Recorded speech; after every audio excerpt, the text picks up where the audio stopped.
जय महाप्रभु।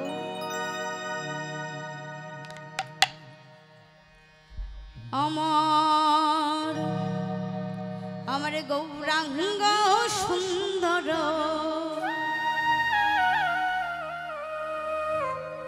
দেখো দেখো নব নটবর আজি তপত কাঞ্চন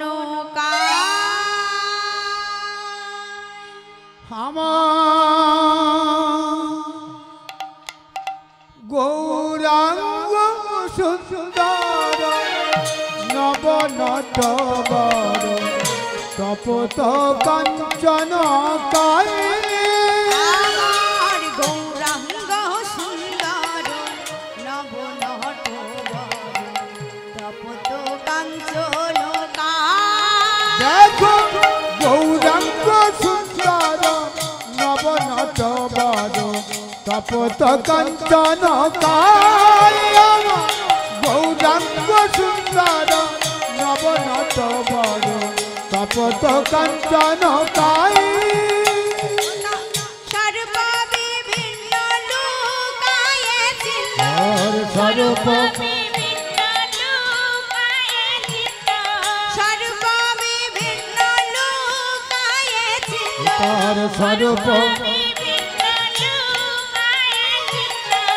অবতীর্ণ নদী দেখো গৌরাঙ্গ সুন্দর নব নটবর তপত কাঞ্চন কায় গৌরাঙ্গ সুন্দর নব নটবর তপত কাঞ্চন কায় আজি নদীর বুকে উদয় হলো নদিয়ার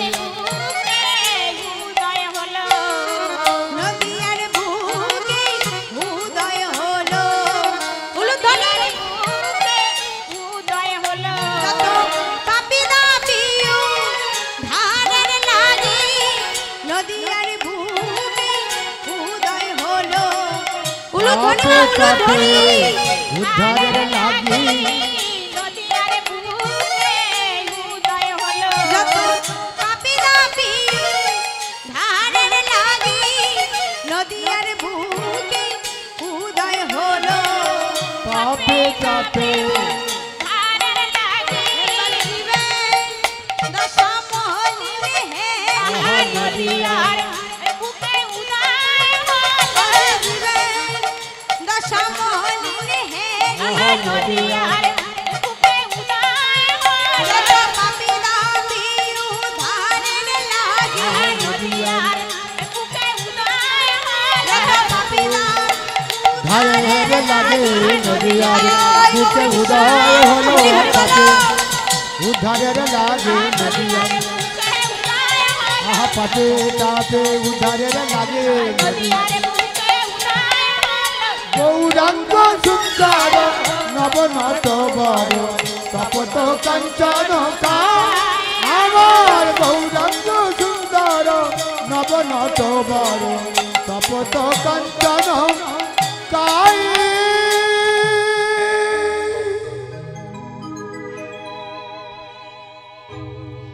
মুখ করতি বাচালা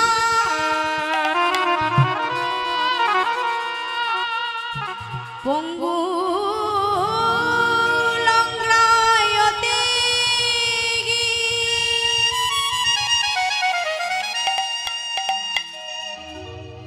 জাতি কি পা তমহং বন্দে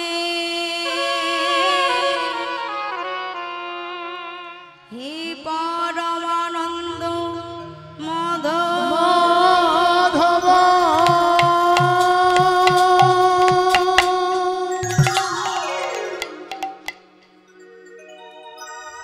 পাগল মুখং করতি বাচলন মানে একজন বোবা মানুষ সে কথা বলতে পারে পঙ্গুলং গ্রায়তেরি মানে একজন খোড়া মানুষ সে গিরি পর্বত পার হতে পারে আর যৎ কৃপা তমহং বন্দে হে পরমানন্দ মাধব। কখন পারে মা না যদি আমার ভগবান কৃপা করে, যদি কৃপা করে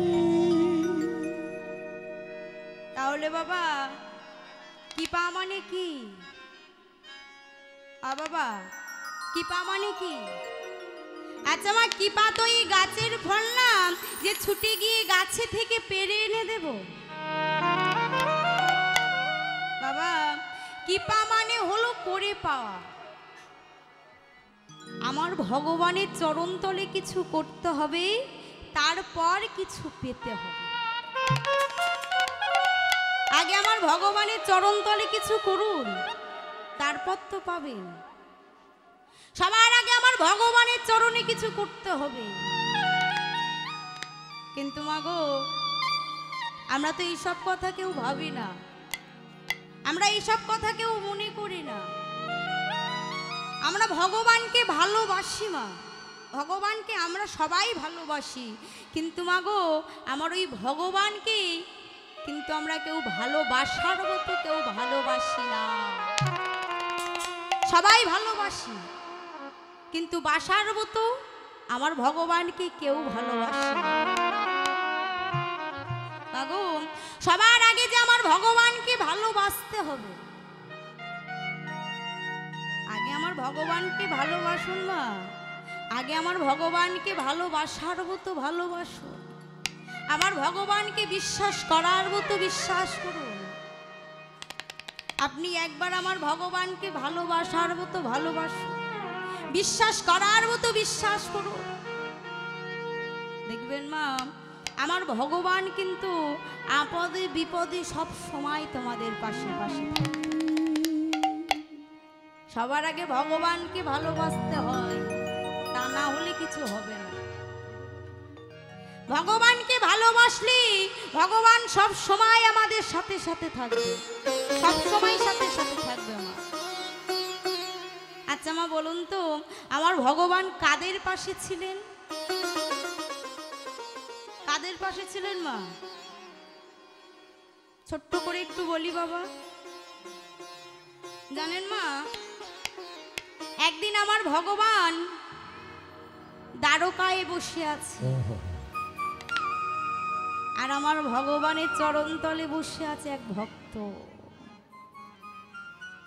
এদিকে এদিকে ভক্ত ভগবানের চরণ তলে বসে, ভগবানের চরণ তলে বসে আপন মনে বলছে, কি বলছে? সখা সখা কি হবে, সখা কি হবে উপায়,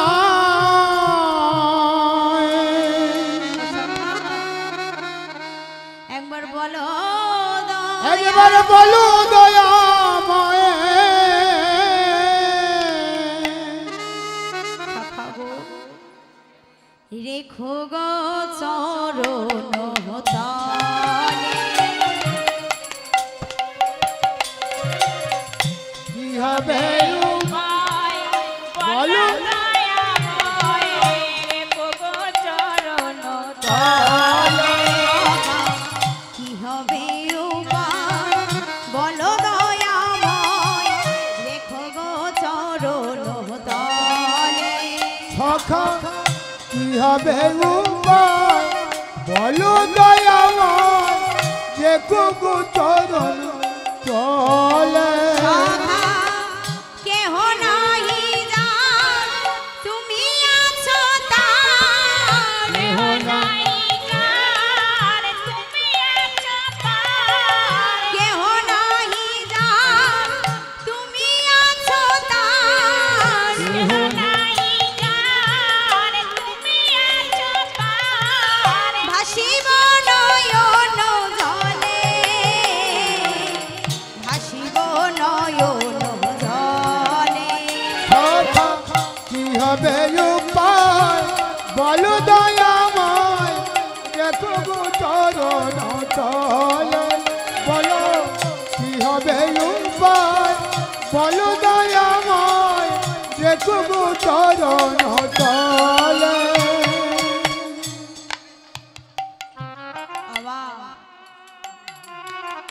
এদিকে ভক্ত ভগবানের চরণ তলে বসে কাঁদছে, ভক্ত ভগবানের চরণ তলে বসে আপন মনে কাঁদছে।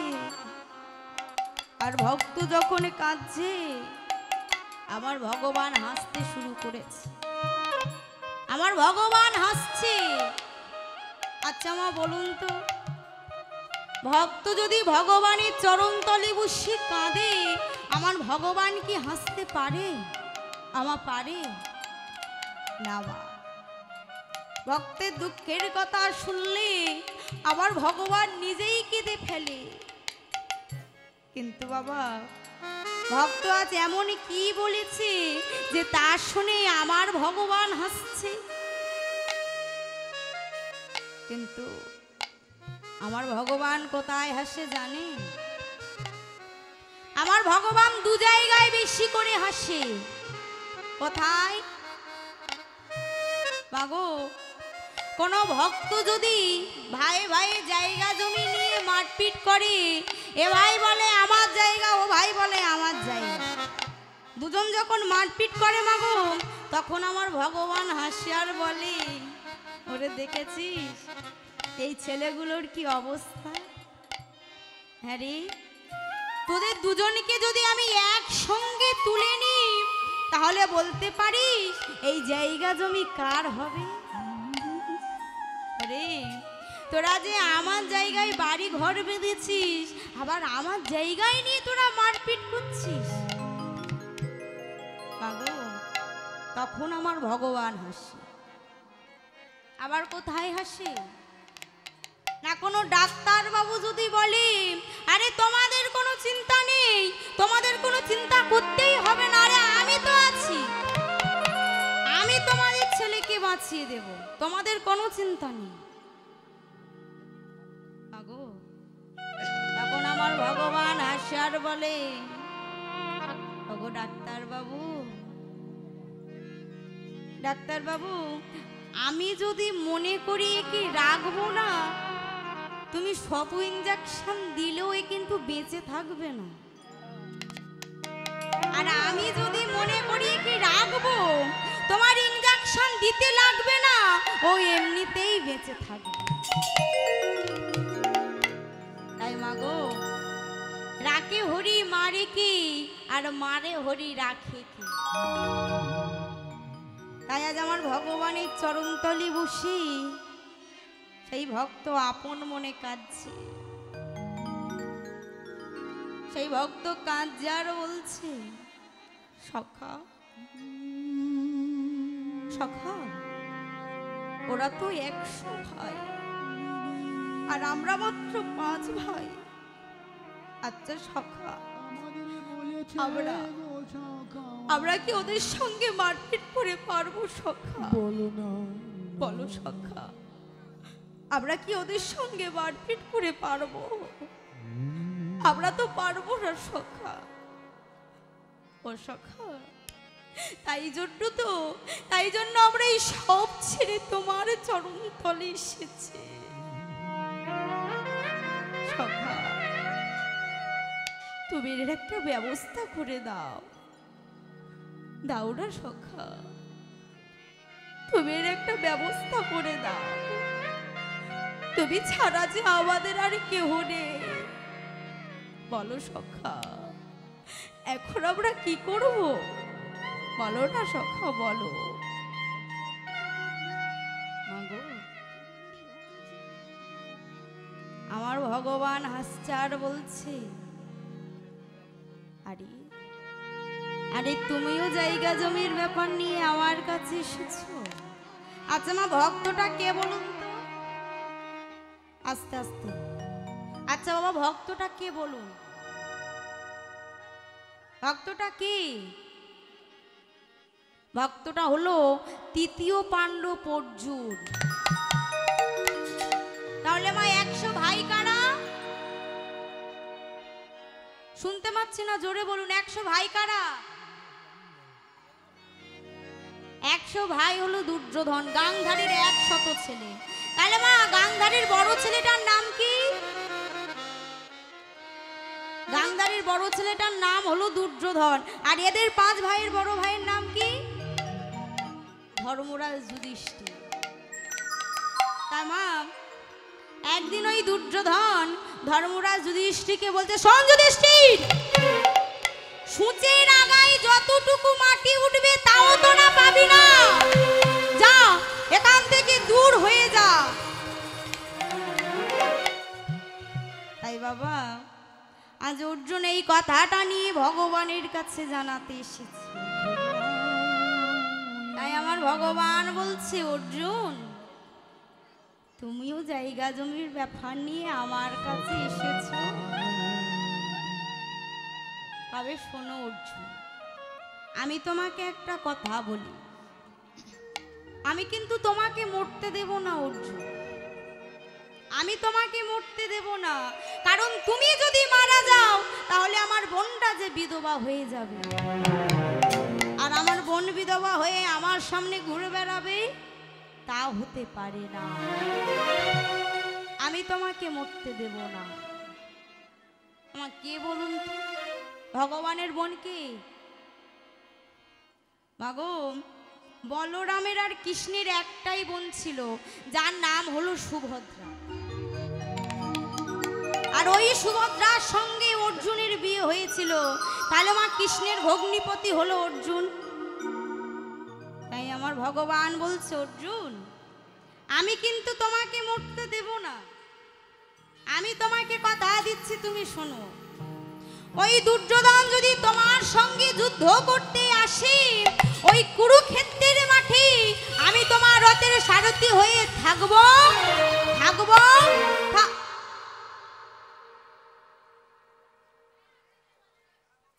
কি হলো সখা? আমার ওদিকে কেউ নেই মা। তাই ভগবান, কি হলো সখা? সখা কথা দিলে তো 3 বার দিতে হয়, কিন্তু তুমি 2 বার দিয়ে থেমে গেলে যে। বলো না সখা, কি হয়েছে? তুমি কথা দিলে না কেন বলো? আমার ভগবান বলছে, অর্জুন আমি কথাটা দেব কেমন করে? তুমি পিছনের দিকে তাকিয়ে দেখো না কে আসছে, তুমি একবার তাকিয়ে দেখো। মাগো, অর্জুন আর আমার ভগবান যখন কথা বলছি, ঠিক সেই সময় দ্বারকায় প্রবেশ করলো কে? অহংকারী দুর্যোধন। আমার ভগবান বলছে, জানো অর্জুন, কি ঝগমারি করে মেয়ের সঙ্গে আমার ছেলের বিয়ে দিয়েছিল, তাই কে জানে সেই জন্য বেয়াই মশাই হয়ে গেছে। তাই যখন তখন দ্বারকায় প্রবেশ করছি, আরে অমন ছেলের মুখ আমি কোনোদিন দেখতে চাই না, ওর আমি মুখ দেখতে চাই না।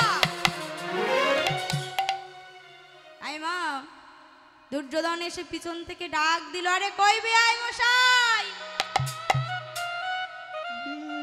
কেমন আছো? আমার ভগবানের তো কথা বলার ইচ্ছা নেই মা। আমার ভগবান বলছে, এই আছি আর কি। দুর্যোধন বলছে, শোনো কৃষ্ণ, তোমাকে একটা কথা বলি, আমরা যদি ভাইয়ে ভাইয়ে যুদ্ধ করি, তুমি যেন মাঝখানে নাকটা গলিও না। আমার ভগবান বলছে, আচ্ছা দুর্যোধন, নাক থাকলো তো একটু গলাতে ইচ্ছা করে নাকি? তবে নাক যদি গলিয়েছ, নাক যদি এত গলানোর ইচ্ছা, তবে তুমি এই অর্জুনের পক্ষে না, গলালে আমার পক্ষে গলি। তাহলে বুঝতে পারছেন? দুর্যোধন মনে মনে চিন্তা করছি, ভগবান ওদের না হয়ে যদি আমার সঙ্গে যুদ্ধ করে, তাহলে ওরা সবাই মরে যাবে। তাই আমার ভগবান মনে মনে বলছে, দুর্যোধন আমাকে যে চাই আমি তাকে চাই, আর আমাকে যে না চাই আমিও তাকে উল্টো পাল্টা।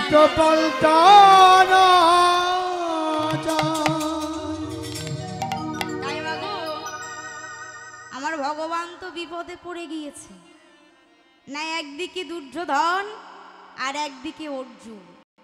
একদিকে বেয়াই মশাই আর একদিকে ভগ্নিপতি। আমার ভগবান মনে মনে চিন্তা করছে আমার কোন দিকে যাওয়া উচিত, আমি কোন পক্ষে যাব। আমি যে পক্ষে যাব তার অপর পক্ষ তো রেগে যাবে। না না, আমি এখনই কি করি, আমি এখনই কি করব।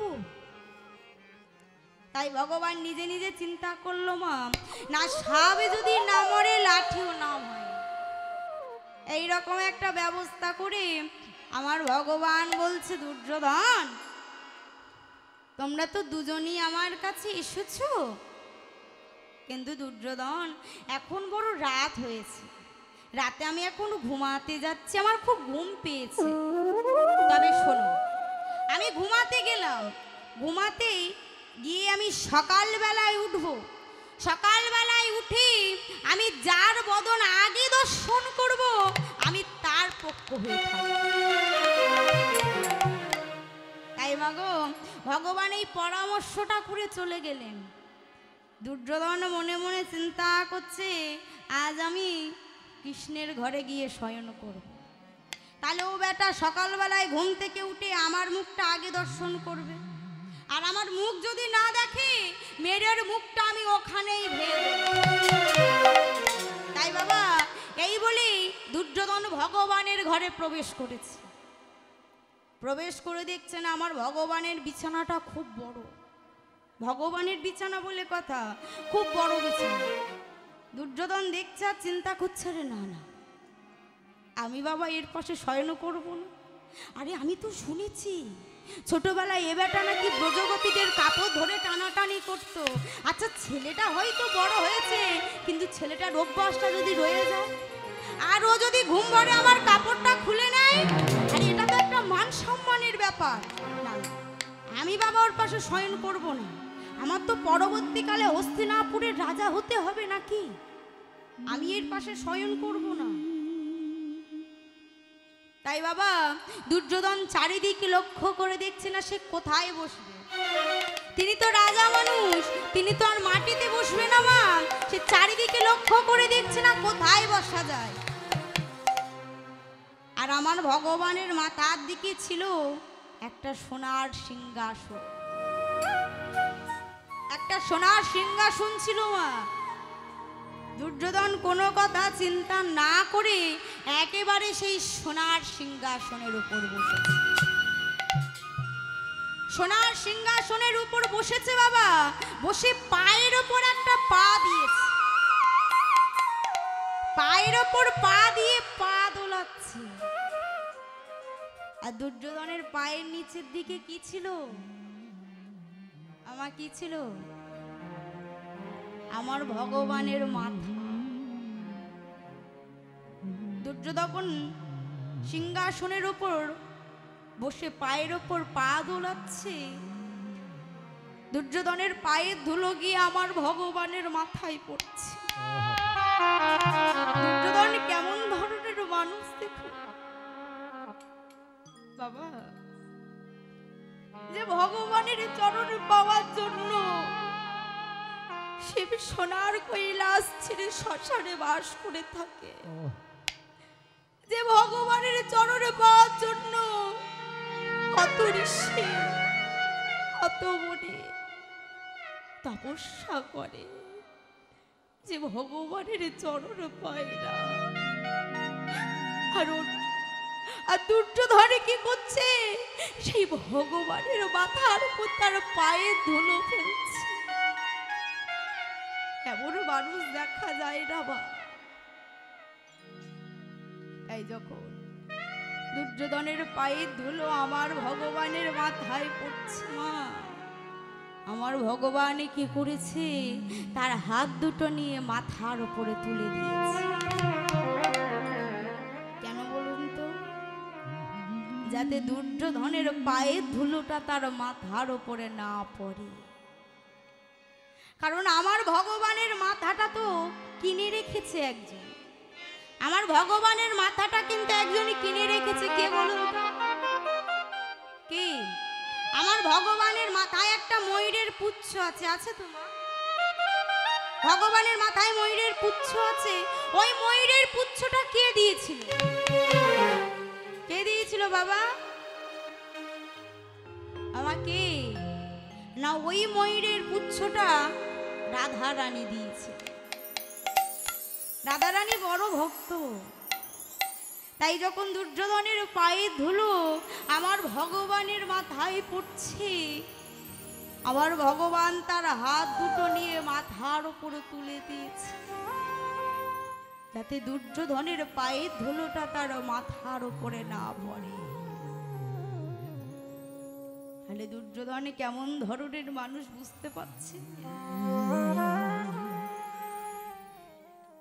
কিন্তু বাবা, এতক্ষণ তো আপনারা একটা অভক্তের কথা শুনলেন, এইবার শুনবেন একটা ভক্তের কথা। বাবু, অর্জুন তো অন্য ঘরের শয়ন করেছিল বাবা। অর্জুন বড়ে বড়ে চিন্তা করছে, সখাকে জায়গা জমির কথা না বললেই ভালো। বড়ে বড়ে সখা বড় কষ্ট পেয়েছে। না, আমি গিয়ে বলি, সখা তুমি দুর্যোধনের পক্ষে থাকতে চাইলে থেকো, তবে সখা গো, তুমি আমাদের এটুকু আশীর্বাদ করো, আমরা এই 5 ভাই যেন কারোর হাতে না মরি।